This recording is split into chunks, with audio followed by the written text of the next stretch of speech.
Famous mathematician Lancelot Hogben called upon the scientific community to send radio signals deep into the solar system. Hogben said he had no desire to visit Mars, but it might be a good idea to have a few chats with the Martians before sending rockets across space for a possible unfriendly reception. Hogben planned to send a simple code through a series of radio messages in the hope that extraterrestrials would receive and decode them, and then send some kind of response. Did extraterrestrials receive these signals? And did we get a response which has resulted in one of the biggest cover-ups in human history? March 4th, 1954. Over 3 years before the launch of the first man-made satellite Sputnik 1, the Los Angeles Times released an article suggesting that scientists had reason to believe that some small objects may be orbiting the Earth. Clyde Tombaugh, the discoverer of the planet Pluto, and Dr. Lincoln La Paz, an astronomer from the University of New Mexico and a pioneer in the study of meteors, were assigned to search for the orbiting bodies. 2 months later, Major Donald Keyhoe, the head of the biggest UFO research organization at the time, called the National Investigations Committee on Aerophenomena, announced in an interview that 1 or 2 artificial satellites in an unfamiliar retrograde orbit had been detected by Air Force radar at White Sands. The St. Louis Post-Dispatch and the San Francisco Examiner released stories about the detection. The reports contained a notice from Canadian government scientists asking any skywatchers to be especially alert and called for them to report any unidentified aerial objects that they had seen over the previous 2 weeks. Aviation Week broke the same story in August 1954. They confirmed Keyhoe's claim that there were 2 large objects orbiting the Earth, one at 400 miles and one at 600 miles above the Earth. They claimed that the objects were natural space rocks or asteroids, but scientists soon rejected the notion that Earth could capture natural objects that would take a retrograde orbit around the planet. In January 1960, the Dark Fence satellite surveillance system detected another anomalous object which this time was in polar orbit. The commanding officer of Dark Fence raced to the Pentagon and reported the menacing stranger to the Chief of Naval Operations, and within minutes the news was communicated to President Eisenhower and marked as top secret. 3 weeks after its discovery, it was made public and featured on the front page of many newspapers. The article stated that 2 months before this, Discoverer 8 had been fired into space and was still in orbit. But Navy trackers who keep a watch on all space objects said they knew the exact whereabouts of the Discoverer rocket casings, and that this object was definitely not one of them. At first it was thought that the object had been put there by the Russians. There was also some speculation that it was a stray British rocket from the Black Knight project. At the time, putting an object into a polar orbit and keeping it there was a feat that neither the British nor the Russians had been able to accomplish. But the object was soon dubbed the Black Knight, after the aforementioned British rocket. It took 1 whole month until Time magazine released an article offering the official explanation. And even though the Navy had previously stated that they knew the exact whereabouts of the Discoverer satellites and that the only one still orbiting was Discoverer 8, it contradictorily stated the evidence from both Air Force and Navy pointed to Discoverer 5, which was fired from Vandenberg Air Force Base in California in August 1959. In March 1960, a mysterious satellite was investigated by the CIA. The object was observed on March 6th by the crew of a Swedish Airlines plane. The captain's report stated that judging from all the circumstances, it was an unidentified satellite. It was very bright and moving in a northwesterly direction just after 8 p.m. He said without a doubt it was some form of satellite. The same object was also observed from the Stockholm Observatory. An employee said that it seemed to be a satellite, and that he was certain it wasn't a meteor. Both sightings were reported in the Swedish newspaper Today's News. The CIA report also talks of a so-called phantom satellite known as 1960 Alpha, which was also observed over Stockholm in Sweden on the same day. It was said to make a 90-degree turn before disappearing below the horizon. Another skywatcher was waiting to observe the phantom satellite at exactly the same time when he saw 2 objects which looked and moved like satellites make a 180-degree turn. In September 1960, reports of strange retrograde satellites were increasing and were causing quite a stir in the physics and astronomy community. Amateur astronomers from coast to coast and from Michigan to Missouri had reported seeing the objects. One object was said to appear at around the same time as the Echo 1 satellite, which was launched on August 12, 1960. Grumman Aircraft Corporation decided to set up a tracking station to capture a photograph of this mystery object, and on August 25, 1960, they were successful. This is the actual photograph taken by Grumman, and it's still the only confirmed photo of one of the mystery satellites available to the public. Grumman also confirmed that the object appeared around the same time as the Echo 1 satellite. They said that the color of the object varied from carrot to straw, and that the object was in a retrograde orbit traveling in an easterly to westerly direction. A few days before, on August 17th, this picture was taken in Bloomfield, Connecticut. It shows the Echo 1 satellite with an unknown object passing it on a strange orbit. In 1966, J. Allen Hynek from the Air Force's Project Blue Book wrote a long letter to Science magazine in which admitted the existence of unexplained UFO photos and radar tracking, and called for an end to the ridicule of reliable witnesses. He said Air Force reports included unexplained UFO photos, radar tracking, and unexplained pictures from Project Moonwatch and satellite tracking cameras. He also wrote about the existence of a photograph of a retrograde satellite taken 2 years before the Grumman photo. He said that the unidentified object speed, as calculated at Chicago's Adler Planetarium, was 3 times that of any Earth-launched satellite. Unfortunately, Project Blue Book was shut down just 4 years after this, leaving the Air Force's study on the object incomplete. But one case of a retrograde satellite does remain in the Blue Book archives. The report states that an object was spotted in June 1963. The object was in orbit and traveling 1.5 times the speed of a regular satellite. Rose as to whether they were artificial or natural. John P. Bagby, who worked in the research division of the Hughes Aircraft Company, wrote some articles concerning these odd satellites. In 1966, he wrote an article for the Nature Journal, stating that during the mid-50s he analyzed evidence of 2 swarms of such objects in retrograde orbits. He said that the brilliance of the objects to the naked eye caused most persons contacted to doubt that they were natural. He goes on to say that one of the objects had disappeared, and he thinks that it may have been a natural space rock which had decayed in the Earth's atmosphere during January 1966. So did it decay in Earth's atmosphere? Not according to Bagby's follow-up article, in which he states that he was able to optically observe the object in January 1967. He said that scientists had observed some strange radio anomalies, but they could not trace the origin. Bagby later analyzed the data, and was able to correlate it with the orbit of the retrograde satellite.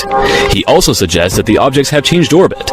He discusses various possibilities, however the analysis is inconclusive, and he thinks that further direct observations of the objects are needed to further determine their orbit. In 1981, Bagby clarifies that at least one retrograde satellite is still in orbit, and notes that a retrograde satellite had been spotted in orbit as early as 1880, when a group of retrograde bodies were seen orbiting over Germany. This was reported in the Nature Journal at the time. Despite all these observations, scientists remained adamant that the Earth would not be able to capture a natural satellite that would take a retrograde orbit around the planet. So after all of these observations, the question is still not settled. Could it be that these mysterious satellites are actually artificial, but scientists do not want to risk their reputation and say that there are one or more UFOs orbiting the planet? If you want to get an article published in a journal like Nature, you cannot say that Earth is being orbited by UFOs. To the readers of Nature and the general public, a natural satellite sounds more probable, and yet science does not accept the latter as fact. So what is going on? And is there any evidence of a cover-up? In 1961, computer scientist Jacques Vallée and his team were working at the Paris Observatory tracking satellites. They started tracking unusual objects that were not man-made satellites. The objects were quite elusive, but the team decided that they would pay close attention to the objects, even though they were not on the schedule of normal satellites. One night they were able to get 11 data points for one of the objects. They found that it was in a retrograde orbit, and noted that it was very bright and prominent. That same night, the person in charge of the project confiscated the tape, and the next morning he erased it through fear of ridicule.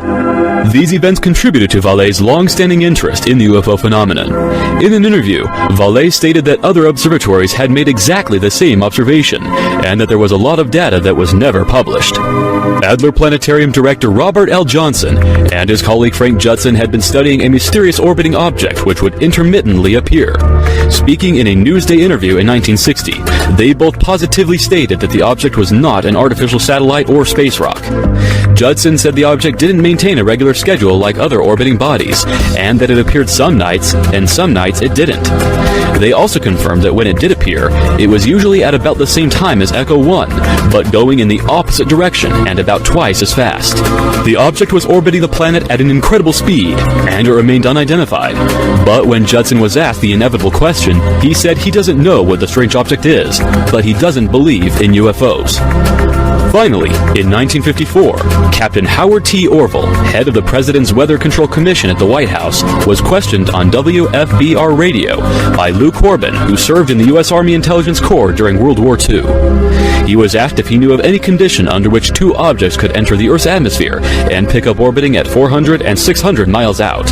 To which he replied, "Not that I know of. Your doubts are well justified." Mr. Corbin then asked if the two bodies might be space stations. Captain Orville replied, "Well, that is an interesting thought. I don't know of any set of circumstances that would account for two natural objects orbiting around the Earth." During a broadcast with the same station 3 years later, Captain Orville said that he held the same ideas on unknown satellites orbiting the Earth as he had previously expressed.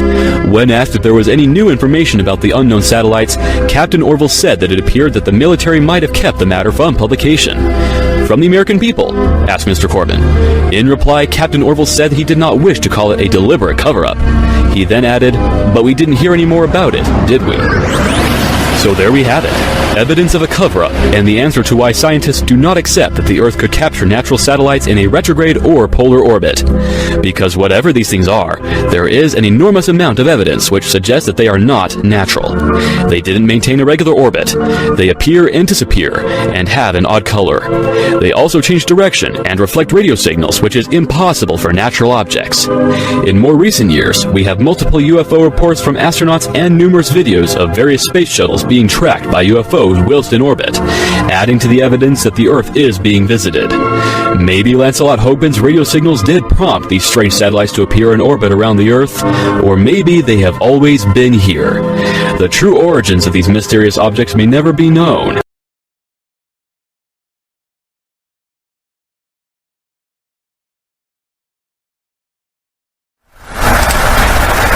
The Black Knight satellite. It's claimed to be over 13,000 years old. It was discovered in 1954, and it's apparently the reason that we started the space race in the first place. So why has nobody seen it? Well, they claim it's in a polar orbit, and here we see an example of a polar orbit. But even in this type of orbit, somebody would have to be able to see this, guys, at some point in time. So why aren't we? It's because we're not looking for it. We rely on images from NASA and all of these government agencies, such as this video right here that I found. Is it legit video? Is it hoax video? I can't tell you either way, guys. I've seen so much stuff in the last year that it's so hard to tell. But when we look at this video right here, we can see the claim of this object being a seat is false. Look at the size. Look at the relationship in size as the shuttle passes over the Black Knight satellite, or what's claimed to be the Black Knight satellite. That's a pretty decent sized object right there, guys. So why is nobody talking about this? Why do we never hear anything about this? Well, we have a lot of people out there that report on it. A lot of people talk about it, but we really don't have facts on it, guys. That's what we need. We need a campaign where we have astronomers out there with telescopes. We need them looking in the skies. We need to find things like this. They're very easy to match up, guys. When we find a satellite through the telescope, we can match that up really easy. We know what should be there. We know what shouldn't be there. We need a very serious observing campaign to try and find this thing. Although it is in polar orbit, it is visible, guys. It will make its way over land, and people will be able to see it. So, where do we go from here? It's simple. We get out there and we start looking. We stop relying on NASA. We stop relying on the European Space Agency. We stop relying on the Chinese Space Agency and the Russian Space Agency. And we start relying on ourselves. With the technology we have out there that's available to us, guys, we're perfectly capable of making observations such as this and doing searches like this from here on Earth with absolutely no problem. Like I said, it's not hard to match up a satellite in orbit. We got all the specs, we know where they should be, and we know where things shouldn't be. So why aren't we out there doing it? It's because we're getting lazy, guys. We come on YouTube, we go to NASA, we go to JPL, we punch in a couple letters on the keyboard and we get the information that we're looking for, or the information that we think that we're looking for. It's always altered, and it sucks. And it's never accurate, guys. The only accurate information we're going to get is from ourselves. Now, we see all these videos from NASA. We know about the UFOs that they constantly capture up there. Everybody's on board with this. You know, we all say, oh yes, NASA captured UFOs, NASA did this, and look at what they have. But then when it comes down to the Black Knight satellite, there's so much denial going on with it. How is it that NASA can capture UFOs on video and you agree with that during an STS mission, but we give you some video or we give you some high resolution that comes straight from the NASA websites of this object, and people go into denial mode? No, it's fake. Well, here's an image that I put as a comparison from what I think that I've caught around the SOHO satellites. This object bounces around.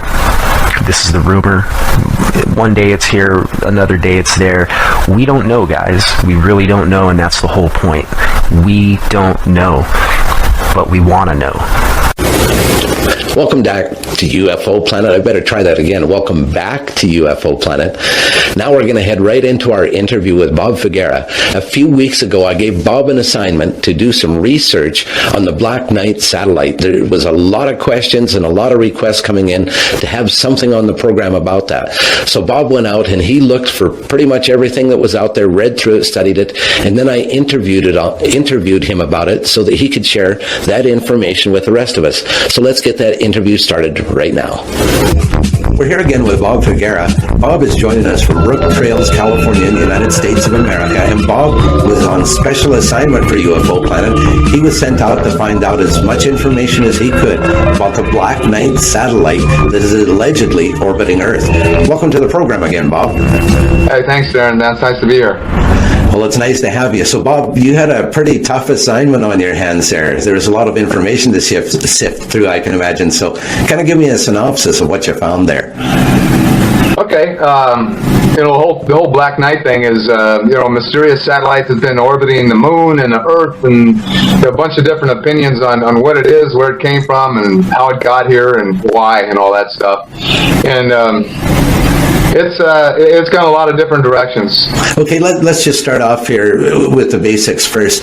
Apparently, there are those who are saying that there is this gigantic satellite that has been labeled the Black Knight satellite that is orbiting the Earth, and some say it's been orbiting the Earth for 13,000 years. Is that correct?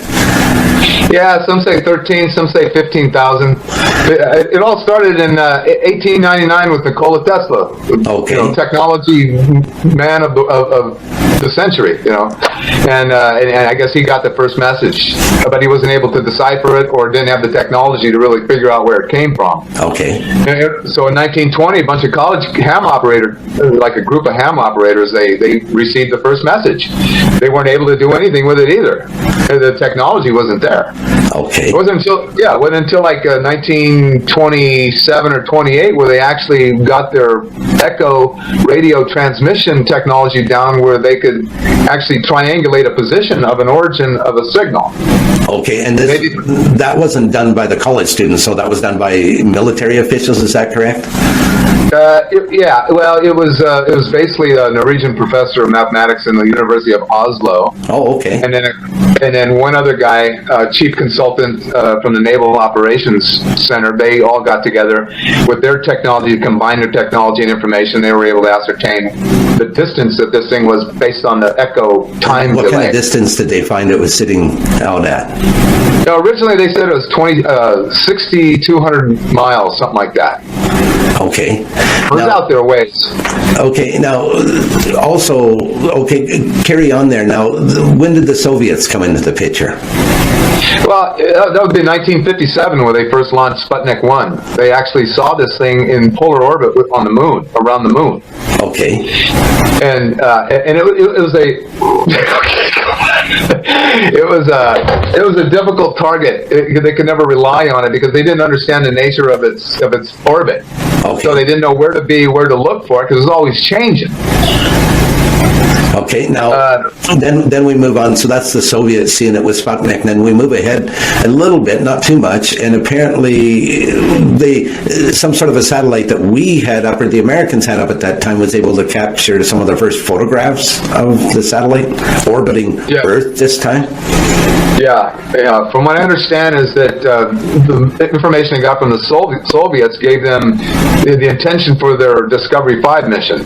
Okay. And so they launched it out from Vandenberg Air Force Base here in California in 1959. Okay. And their intention was to go film this thing. Apparently Grumman had some contact or some technology that was in one of those satellites, the early satellites, and they actually got the first photos of it. Okay. Now, is it true that this is kind of what the time in history when kind of the flow of information stopped about the Black Knight satellite? We all of a sudden didn't hear a whole lot about it anymore. Is that correct? Well, that was just the real early stages where they were actually just starting to get some real information about it. Because they built it, they had a new program. The Defense Department had a new program called Dark Fence, and it was a tripwire radar that went from Alabama to Arizona with these 50 meter wide transmission receivers, whatever. Okay. And so they actually got 2 sightings up the first day it was running, and then they'd gotten several more in the upcoming days. So that's where the real interest started with the government. And then in like 1960, the commander of that project went to the Pentagon and talked to some commander there, and they all got excited, and they went running to Eisenhower, and they all labeled it as top secret. Okay, so that's where the flow of information comes to a cease then. Not really.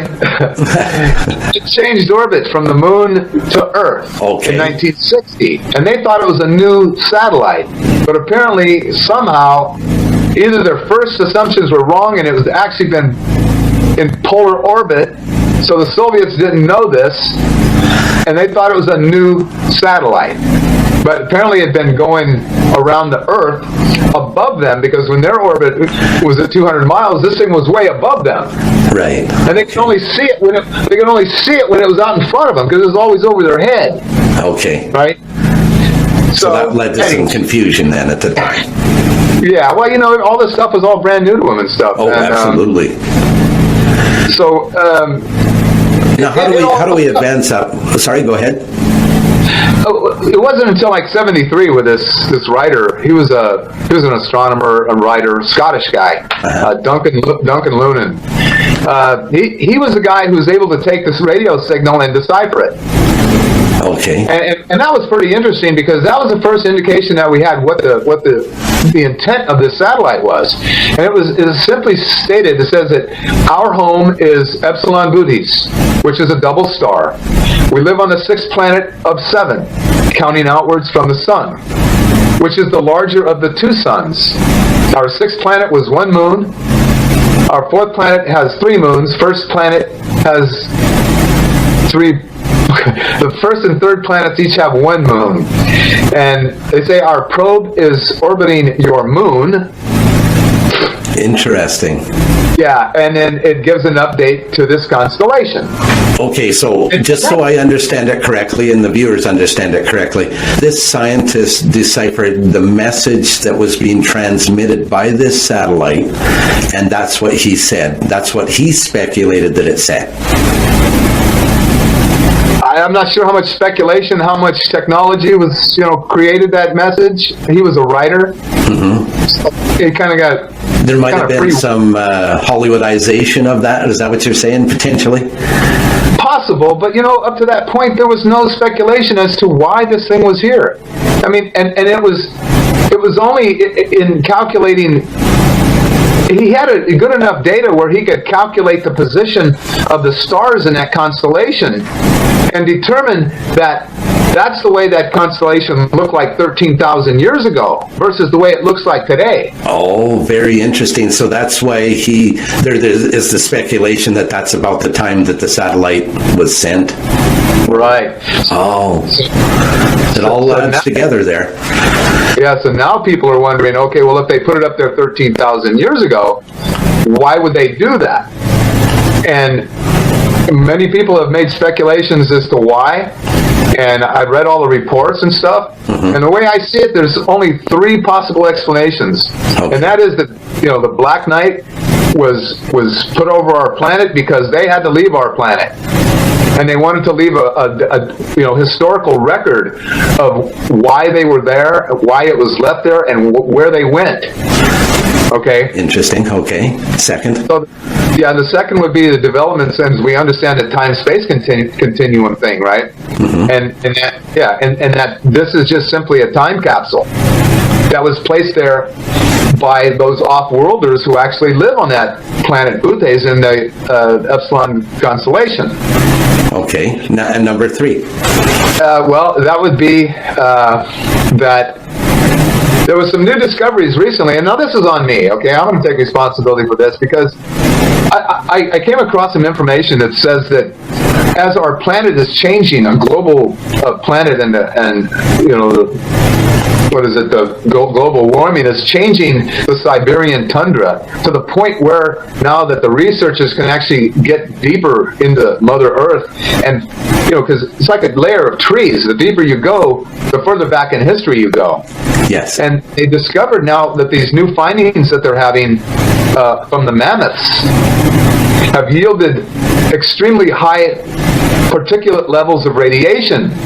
And it's a type of radiation that we've never created on this planet. And they're finding this in the layers. They're finding this in the layers where these remnants of the mammoths are at right now. So one could conclude that if there was enough radiation to kill the mammoths, then what would it have done to the inhabitants of this planet? Assuming that they were maybe advanced beings who came here from some other world and they settled here. And interestingly enough, the last report that I know of about the galactic wars between the humans who took this planet over versus those reptilian beings, they had this big war. And what better way to knock somebody off the planet than to contaminate it? And they were low-dimensional beings. Interesting speculation there, Bob. So, I don't know. It could be any one of those 3. Well, one thing for sure, it's very interesting, and we've been fortunate in that we have more technology up in space, and we've been able to see some more recent photographs that were taken from the shuttle missions, and which prove that something's up there. Would you believe that, Bob? Do you think that the Black Knight satellite is truly orbiting the Earth? One word, yes or no? Absolutely. Okay. Absolutely. And they still think it's up there, but it's in some kind of a strange orbit, and they don't always see it, or they're just stepping on it. They believed it because they got the pictures of it that they took from the space shuttle, and they declassified it from top secret, to public domain or whatever, and everybody was already tired of the story. But then when the interest redeveloped, they pulled all the photos off their NASA website of January this year. I don't know. Out of very fear, interesting. What? So I think when they do things like that, it causes more speculation than anything. It causes more interest to rekindle itself. But we're running out of time here today, Bob. I just want to thank you for doing such an impeccable job on researching the Black Knight satellite. I'm sure we'll be hearing more about that in the future, but we certainly appreciate what you've brought to the table here for us today. Well, thank you. Thanks for the assignment. It was a very interesting assignment. I was glad to be able to spend some time doing it. Well, you did a great job, and I look forward to your next one. And until then, thanks so much, and you take care, Bob. Thank you, Darren. Well, NASA has cleared the shuttle Atlantis for landing tomorrow morning, I think about 6:41, despite astronauts spotting 3 new pieces of debris floating in space. This is one day after the discovery of 2 other mysterious objects. Kim McIntyre is down at Johnson Space Center. Pieces of debris floating around close to the shuttle today. NASA wanted to make sure the VO wanted to make sure the shuttle was intact and ready to withstand the long and dangerous journey back home. NASA says nothing stood out and was not out of place during the 4.5-hour inspection of the shuttle, but mission managers did an additional survey of the shuttle's protective heat shield anyway. The surveys were initially sparked by a mysterious object floating under the spacecraft yesterday. It was detected shortly after a routine check of the shuttle's steering jets. Now, since Columbia, NASA developed several tools and procedures to safeguard the shuttle while in space.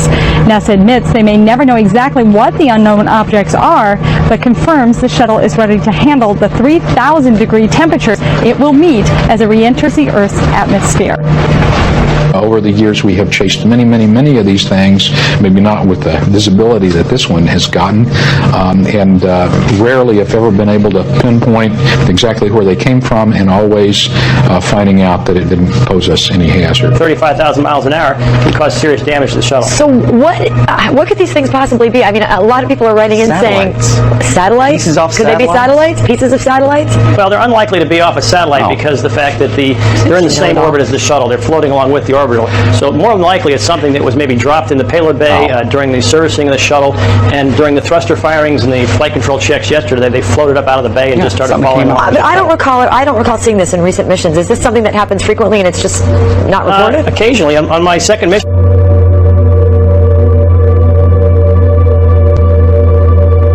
In the blackness of space, orbiting around the Earth, is a mysterious, dark object of unknown, and possibly alien origin. The story says it's up there right now, and has been for 13,000 years. Its purpose unknown. Dubbed the Black Knight. This elusive satellite has allegedly been beaming signals towards the Earth for many years.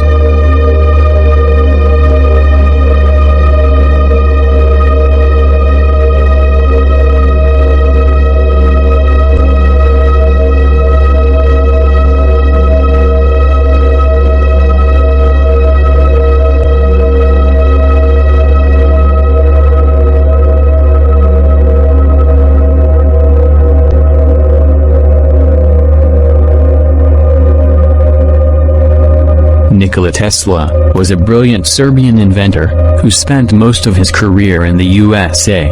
He was an electrical engineer and produced works which explored the idea of radio and wireless transmissions. In 1899, Nikola Tesla, with the aid of his financial backer, J.P. Morgan, set up at Colorado Springs an experimental laboratory containing high-voltage radio transmission equipment. The lab had a 200-foot tower for transmission and reception of radio waves and the best receiving equipment available at the time. One night, when he was alone in the laboratory, Tesla observed what he cautiously referred to as electrical actions which definitely appeared to be intelligent signals. The changes were taking place periodically, and with such a clear suggestion of number and order that they could not be traced to any cause then known to him. Instead, he announced that regular signals must be coming from an intelligent outside source. Undaunted, Tesla continued his wireless power experiments for 6 more months. Late one night, an unusual event took place. Tesla noticed a repeating signal being received by his apparatus. To his own amazement, he believed it was an extraterrestrial communication. In a letter to the American Red Cross, he wrote, "Brothers, we have a message from another world. It reads, 1, 2, 3. The press had a field day. If the mystical 1, 2, 3 was impulsed from Mars, as Tesla says, they certainly showed most excellent taste in choosing Colorado Springs. It is a rule in inventional science. When you're going to tell one, tell a good one. And men have become great in this way. Colorado Springs Gazette. Though widely ridiculed for his claim, Tesla may have been the first to detect radio waves from space. I believe that Tesla could have gotten these signals from space. We are getting them today, and these are the radio telescopes. That's what radio telescopes do today, receive signals from space. At the conference, Tesla announced that he was receiving an electrical signal which appears to be intelligent. The signal was clearly repeated periodically with such a clear suggestion of number and order. This led him to believe that the signal was extraterrestrial communication with aliens. At first he assumed they were originating from Mars. If in a thunderstorm, the Earth is struck by lightning, the force creates concentric waves which slowly expand to circle the world until they come back to where they started. This proves to us that the Earth's crust is a conductor of electrical energy. Now, if we were to produce large quantities of electrical energy and if we directed it into the Earth's crust, then that energy would travel in concentric waves. There were rumors you went to Colorado Springs in order to contact Mars, is that true? It is possible for us to send out waves which can travel around the world. There are waves as well which can travel into space. How are you going to talk with them? I never intended to. However, I recorded certain electrical impulses of unknown origin, and these were repeated at constantly timed intervals. It's possible they were a kind of signal from space. And did you in turn send them a message? Ask the Martians that question. But you did send some sort of signal. A signal which might not be received for 1,000,000 years. Therefore, Mr. Tesla, you do believe communication with distant worlds may someday be possible. Perhaps they've been sending us messages for ages, but we aren't aware of it. Mr. Tesla, what's that big pile of papers down there on the floor? My file on the work in Colorado Springs. Can you tell us what's in it? It's a new electrical system. This incident was the first of many in which Tesla intercepted what he felt were intelligent signals from space. At the time, it was surmised by prominent scientists that Mars would be a likely haven for intelligent life in our solar system, and Tesla at first thought these signals may be originating from the Mars. He would later change this viewpoint as he became more adept at translating the mysterious signals. Near the end of his life, Tesla had developed several inventions that allegedly could send powerful amounts of energy to other planets. By 1920, Tesla had grown confident that he was able to make sense of the strange radio broadcasts from space. However, soon afterwards, Tesla began to express great concerns about beings from other planets who had unsavory designs for planet Earth. The signals are too strong to have traveled the great distances from Mars to Earth, wrote Tesla. So I am forced to admit to myself that the sources must come from somewhere in nearby space or even the moon. I am certain, however, that the creatures that communicate with each other every night are not from Mars, or possibly from any other planet in our solar system. Today, there are those who believe Nikola Tesla was listening to a transmission from an orbiting satellite of unknown origin. Could the transmissions be coming from the Black Knight satellite?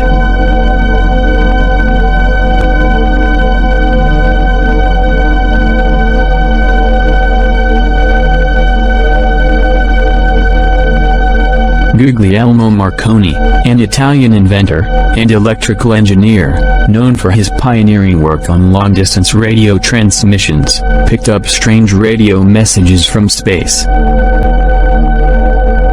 In London, January 28, 1920. In an interview granted to an editor of Daily Mail, Guglielmo Marconi asserts that the radio telegraph stations often receive radio signals of which nobody until now is successful to discover the origin. They are signals surely sent from great distance, and outside of the terrestrial atmospheric zone because they are at the same time picked up by distant radio telegraph stations, like London or New York. It has not been possible, Guglielmo Marconi says, to decipher some comprehensible message even if it uses a kind of Morse alphabet that are repeated many times. Marconi says that the scientific investigations over the origin of the signals are continuing and that it cannot give some reliable explanation of the phenomenon but not exclude that these radio signals can come from other planets or from the sun. The Daily Mail closes the interview to Marconi, and it wonders if we do not find ourselves already at the best of the greatest discovery that mankind can make, to enter in communication with people of other planets. Also, in the 1920s, amateur ham radio operators around the world were able to receive this same signal.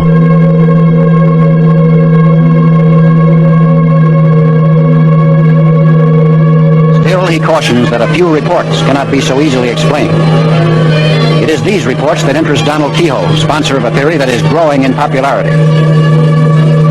After a 1 year's investigation, I believe that the flying saucers, seen by veteran airline and Air Force pilots, are objects from another planet. The Air Force itself has officially admitted that flying saucers exist. This statement appears in Project Saucer Case number 75. Not only that, the Air Force has officially analyzed the motives of possible visitors from space. Here is a direct quotation from the official report. Such a civilization might observe that on Earth we now have atomic bombs and are fast developing rockets. In the past history of mankind, they should be alarmed. We should therefore expect at this time above all to behold such visitations. Donald Edward Kehoe was an American Marine Corps naval aviator and writer of many aviation articles and stories in a variety of leading publications, and manager of the promotional tours of aviation pioneers, especially of Charles Lindbergh. In the 1950s, he became well known as a UFO researcher, arguing that the United States government should conduct appropriate research in UFO matters, and should release all its UFO files. On Friday, May 14, 1954, numerous newspapers, including the St. Louis Post-Dispatch and the San Francisco Examiner, reported an interesting statement by retired Marine Corps Major Donald E. Kehoe, who states the Earth is being circled by one or two unknown artificial satellites. The United States government scientists at the White Sands National Monument, he added, were making an effort to locate, chart them, and determine their origin. At the time, neither the Americans or the Soviet Union had the ability to place a man-made object into orbit.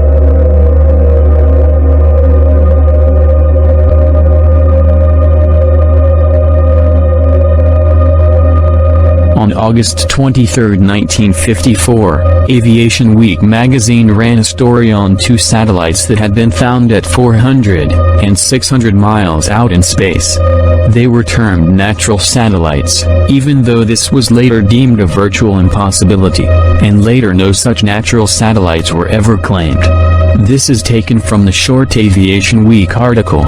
The Pentagon scare over the observance of two previously unobserved satellites orbiting the Earth has dissipated with the identification of the objects as natural, not artificial satellites.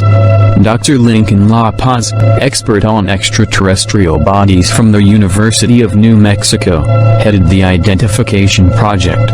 One satellite is orbiting about 400 miles out, while the other track is 600 miles from the Earth. The Pentagon thought momentarily the Russians had beaten the United States to space explorations.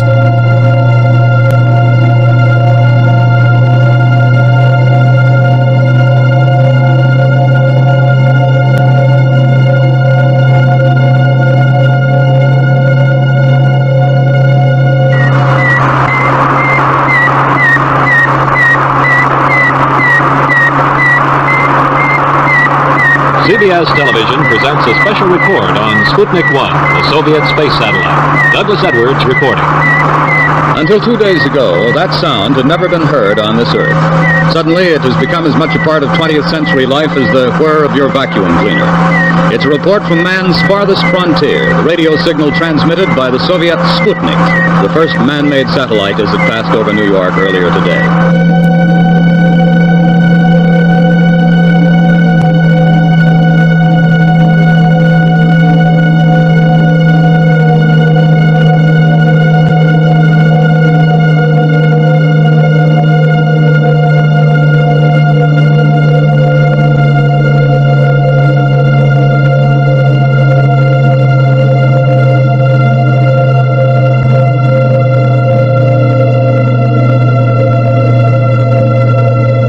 1953, 4 years before the Soviet Union launched Sputnik 1 into space, an object of unknown origin, orbiting the Earth, was sighted by Dr. Lincoln La Paz of the University of New Mexico. Lincoln La Paz was an American astronomer from the University of New Mexico, and a pioneer in the study of meteors.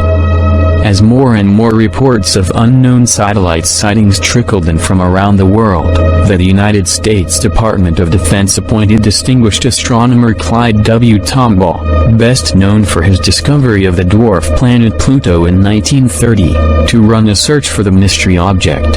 The mysterious object later became known as Black Knight. The Pentagon never formally released the results of Dr. Tombaugh's study. No more was heard about the object until December 1957.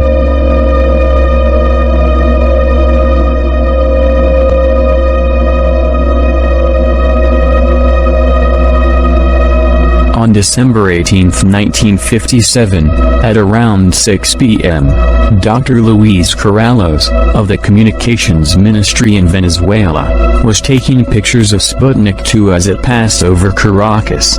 When Luis Corrales developed the pictures, he was startled to find that he had captured an unknown object shadowing the Russian craft. The mysterious object showed up as a streak of light because of the short time exposure Corrales had used.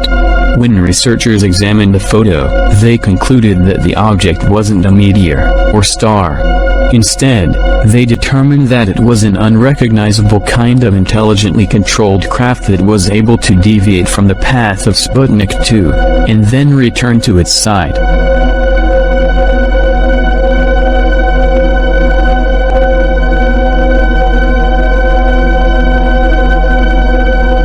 1960, the Black Knight makes another appearance when American newspapers report on an unusual object in polar orbit. By the 1960s, both superpowers, the United States and the Soviet Union, had artificial satellites in near equatorial orbit. By comparison, the unknown object was in polar orbit. That meant the satellite could see every part of the Earth. Neither country admitted to owning it. Polar orbits are often used for Earth mapping, Earth observation, capturing the Earth as time passes from one point, and reconnaissance satellites. This would put the Black Knight in the category of an observational satellite.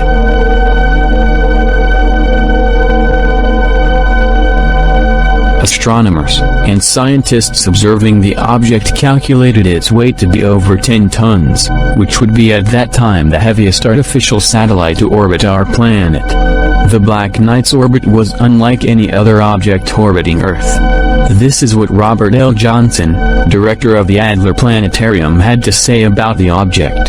The object, Judson said, doesn't even have the decency to maintain a regular schedule, like any other heavenly or man-made object he's ever seen. We don't know when to watch for it, he says. It appears some nights, and some nights it doesn't.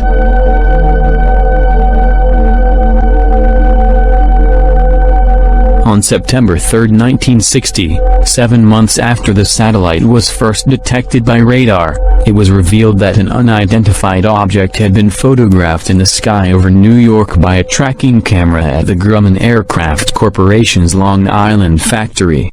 The object, which appeared to emanate a red glow, had been seen several times during the preceding 2 weeks, apparently following an east-to-west orbit, whereas most satellites were launched in the opposite direction. The United States government attached so much importance to these mysterious sightings that they organized a special committee to gather as much information as possible about them. But the committee's findings, if there were any, were kept secret, and the sightings were forgotten.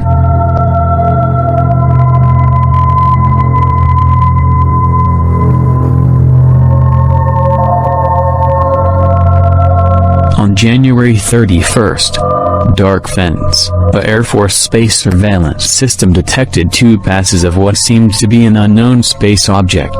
After detecting several passes during the following days, Captain W. E. Berg, commanding officer of Dark Fence, decided that something was circling overhead on a roughly polar orbit. He raced to the Pentagon and in person reported the strange satellite to Chief of Naval Operations Arleigh Burke. Within minutes the news was communicated to President Eisenhower and marked top secret. In the confusion, there was a delay before anyone took the step necessary to positively identify the strange satellite, informing the Air Force's newly established Surveillance Center in Bedford, Mass. It is the Surveillance Center's job to take all observations on satellites from all friendly observing centers, both optical and electronic, feed them into computers to produce figures that will identify each satellite, describe its orbit and predict its behavior, says one top official, explaining the cold facts of the space age. The only way of knowing that a new satellite has appeared is by keeping track of the old ones.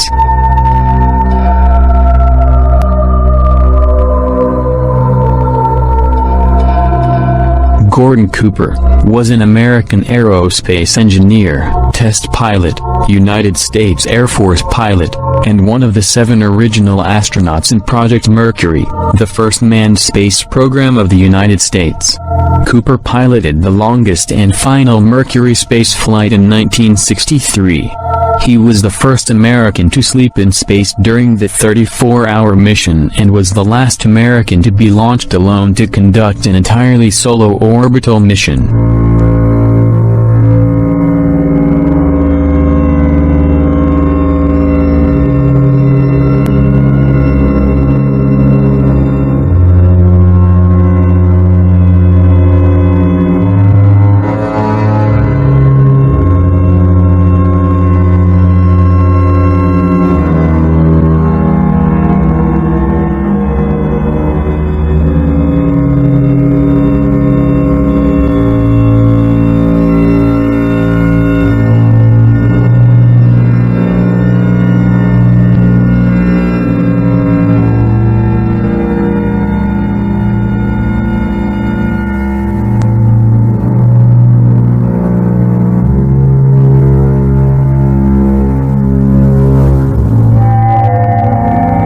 On May 15, 1963, Gordon Cooper was launched into space for a 22-orbit mission. On his final orbit, he reported seeing a glowing green shape ahead of his capsule, and heading in his direction.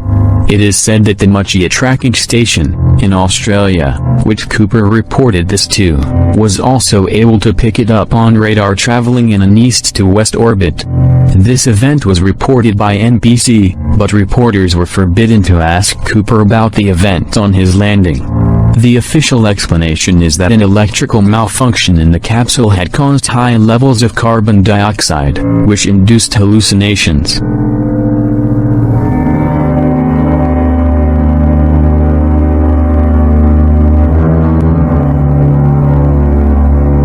These are the transcripts from the mission. 5:05 and 3 seconds. Have been looking for the flashing beacon. This light's in sight. It is below me. It is quite a brownish, reddish-brown, and considerable altitude above the ground. Every time I fire a pitch-down thruster, I get a shower of these little fireflies. The light is flashing now. It's quite bright, quite discernible. It appears to be about 10 to 12 miles away, about the order of a second magnitude star. In the following years, Gordon Cooper makes several public pronouncements concerning his strong belief in the existence of UFOs. And it trailed along with him for quite a period of time and tipped up and climbed very steeply away. Was on Jim McDevitt's Gemini 7 mission, where they saw this glint of something metallic off in the distance, and he reported it and nobody had it listed on the ground, so he tried getting a picture of it, but the sun unfortunately was glinting off. It was bright. All you got is just a glint. There was no detail on what it was, but never any further sighting at all on it. Years later, Cooper approached the United Nations with a proposal for a committee that would explore the UFO phenomenon. All right, now tell me about the letter to the UN. Well, the letter to the UN was in conjunction with a meeting that I had with Kurt Waldheim and the Security Council of the UN. to try to encourage the UN to establish a committee to start comparing notes and data and information, and to really look into all of this from an unbiased, neutral point of view. Here's a quote from your letter. I believe that these extraterrestrial vehicles and their crews are visiting this planet from other planets and are obviously a little more advanced than we are here on Earth. And are you saying that's exactly why governments have been trying to keep this information private, because of that obvious advancement? Very possibly, right.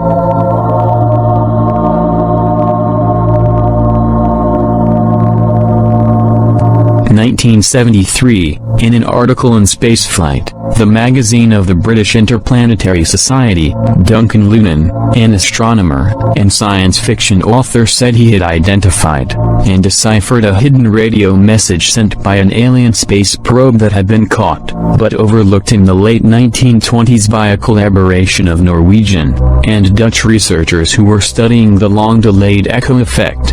Published along with an accompanying editorial disclaimer, Lunan maintained that the putative message came from an object at the L5 point in the same orbit as the Moon, sent by the inhabitants of a planet orbiting Epsilon Bootis. Duncan Lunan, who had conducted this research, believed the alien satellite had been in orbit in the solar system for over 12,000 years.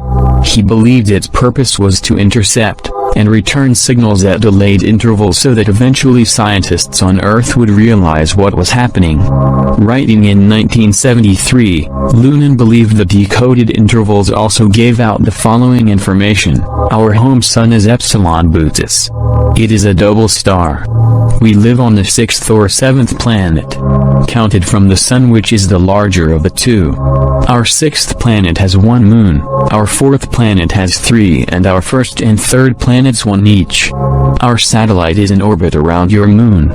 The claim was reported in Time and the CBS Evening News.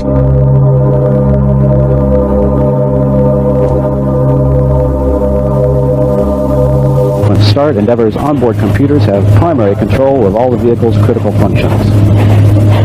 T-minus 20 seconds. 15. T-minus 13 seconds. 10. 9. 8. 7. 6. We have a go. Start. 4. 3. 2. 1. We have booster ignition and liftoff of the Space Shuttle Endeavour, continuing the union of U.S. and Russian space endeavors.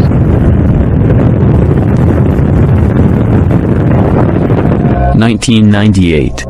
The crew of the Space Shuttle Orbiter Endeavour photographed an unusual object in low Earth orbit. When the Space Shuttle Endeavour made its first flight to the International Space Station on flight STS-88, astronauts aboard the Endeavour took many photographs of this strange object. The photographs were made widely available to the public on the NASA website. But soon, the photographs all disappeared. They reappeared sometime later, with new URLs, and with various descriptions explaining them all away as pieces of debris or space junk. The photographs were of high quality and unmistakably showed some type of craft.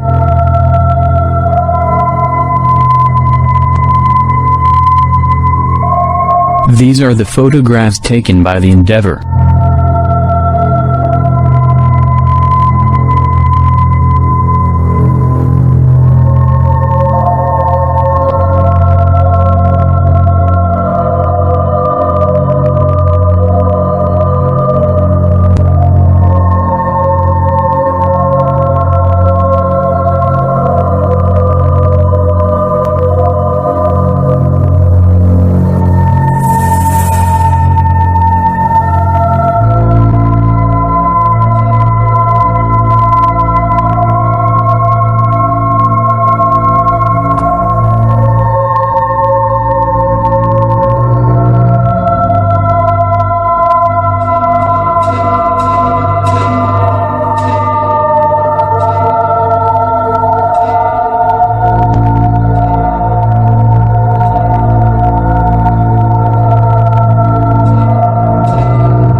On October 7, 2014, Expedition 41 flight engineers conducted a spacewalk outside the International Space Station to relocate a failed cooling pump and to install a power cable device designed to provide backup electrical capability to the station's rail car system.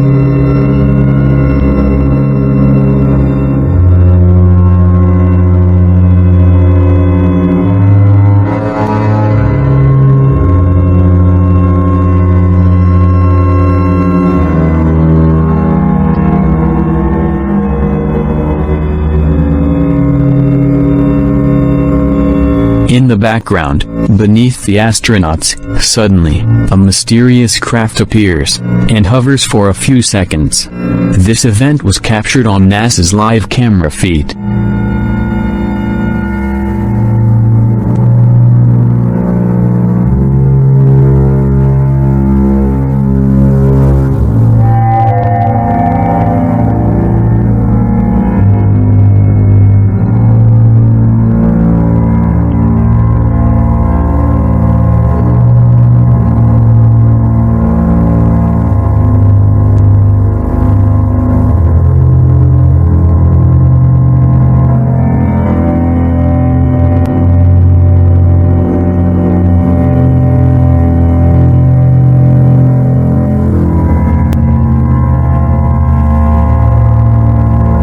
Could this mysterious craft, hovering in the background, be the Black Knight satellite?